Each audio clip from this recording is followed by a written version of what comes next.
Hello friends, मेरा नाम मोनिका त्यागी है और आप सभी का स्वागत है मेरी किचन में।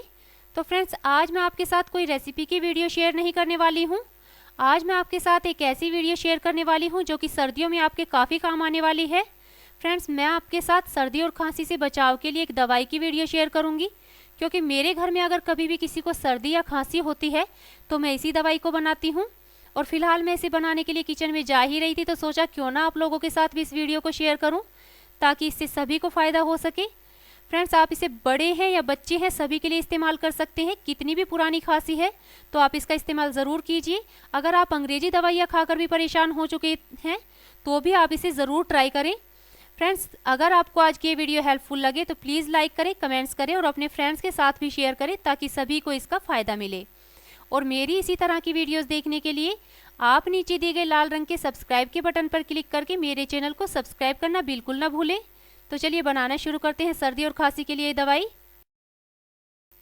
तो इसे बनाने के लिए मैंने यहाँ पर 1 बड़ा चम्मच अदरक का रस लिया है। फ्रेंड्स, मैंने यहाँ पर 2 इंच अदरक का टुकड़ा लिया और उसको बारीक वाले छेद से कद्दूकस कर लिया है। उसके बाद मैंने इसको छानकर यहाँ पर अदरक का रस तैयार किया है। आप चाहें तो अदरक को अच्छे से कूटकर भी इसका रस निकाल सकते हैं। 2 बड़े चम्मच शहद, अगर आप बच्चों के लिए इस्तेमाल करें तो थोड़ा ज़्यादा भी कर सकते हैं। और शहद आप अच्छी वैरायटी का लें। 1 तिहाई छोटा चम्मच काली मिर्च पाउडर, अगर काली मिर्च का पाउडर नहीं है तो आप इसकी जगह पर 8 से 10 काली मिर्च लीजिए और उसे पीसकर इसका पाउडर बना लें। काला नमक मैं यहाँ पर 2 पिंच इस्तेमाल करूँगी, आप अपने स्वाद अनुसार ले सकते हैं। तो अब इसे बनाने के लिए मैंने यहाँ पर एक पैन लिया हुआ है। पैन में हम 2 बड़े चम्मच शहद डाल देंगे। अगर आप बच्चों के लिए बनाएं तो इसमें आधा चम्मच शहद और डाल सकते हैं।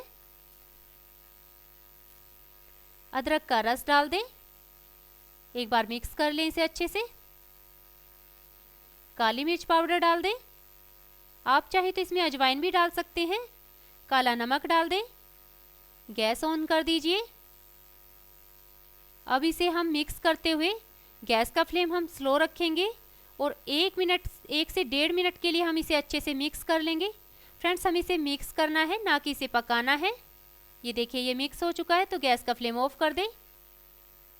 तो अब आप इसे किसी कांच की बाउल के अंदर छान लीजिए और उसके बाद आप इसे ठंडा होने दें।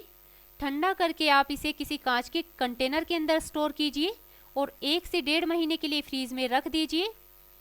फ्रीज में रखकर आप कभी भी किसी को सर्दी है, खांसी है, तो इसका जिस भी समय आपको ज़रूरत पड़े तो इसे थोड़ा हल्का गुनगुना करें और उसके बाद आप इसका सेवन कीजिए। अगर बड़ों को आप देते हैं तो 1 चम्मच तक दे सकते हैं। 3 समय आपको इसे देना है। और अगर बच्चों के लिए आप इसे इस्तेमाल करें, 15 साल तक के बच्चे के लिए आप इसे आधा चम्मच इस्तेमाल कीजिए। इससे छोटे बच्चे हैं तो इसी हिसाब से आप इसे थोड़ा कम कर सकते हैं। और अगर आप इसे बड़ों के लिए बनाते हैं तो इसमें आधा छोटा चम्मच तक अजवाइन भी ज़रूर डालिए। इससे भी इसके अंदर बहुत ही गुणकारी होता है, खांसी में आपको काफ़ी फ़ायदेमंद होगा। तो प्लीज़ आप मेरे तरीके से एक बार इस दवाई को ज़रूर ट्राई करेंगे और मुझे नीचे कमेंट बॉक्स में लिखकर ज़रूर बताइए कि आपको मेरी आज की ये वीडियो कैसी लगी। तो मिलती हूँ अपनी नेक्स्ट वीडियो में, तब तक के लिए बाय। वीडियो देखने के लिए आप सभी का बहुत बहुत धन्यवाद।